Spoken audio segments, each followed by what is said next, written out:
బెంగాల్లో ఇవాళ సాయంత్రం 6 గంటలకు ఎన్నికల ప్రచారం ముగియనుంది. రాష్ట్రంలో 2 విడతలుగా పోలింగ్ జరుగుతోంది. తొలి విడత ఓటింగ్ ఏప్రిల్ 23న ముగిసింది. మునుపెన్నడూ లేని విధంగా రికార్డు స్థాయిలో పోలింగ్ నమోదైంది. దాదాపుగా 152 నియోజకవర్గాలలో 93% ఓటింగ్ నమోదైంది. గత రికార్డులన్నీ బద్దలు కొట్టేసింది. ఇక మళ్లీ విడత పోలింగ్ లో భాగంగా మిగతా 142 నియోజకవర్గాలలో ఎల్లుండి పోలింగ్ జరగనుంది. ఈ నేపథ్యంలో సాయంత్రంతో ఎన్నికల ప్రచారం ముగియనుంది.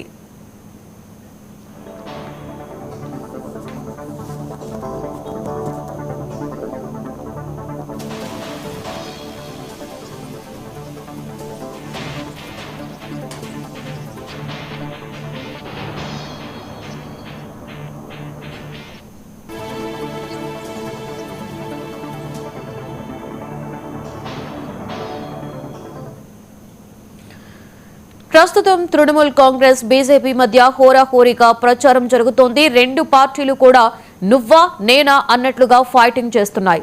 అయితే సాయంత్రంతో ప్రచారం ముగియడంతో సమయం తక్కువగా ఉండడంతో ప్రధాన పార్టీలన్నీ ప్రచారాన్ని ఉధృతం చేశాయి. చివరిసారిగా ఓటర్లను మచ్చిక చేసుకునేందుకు ప్రయత్నిస్తున్నాయి.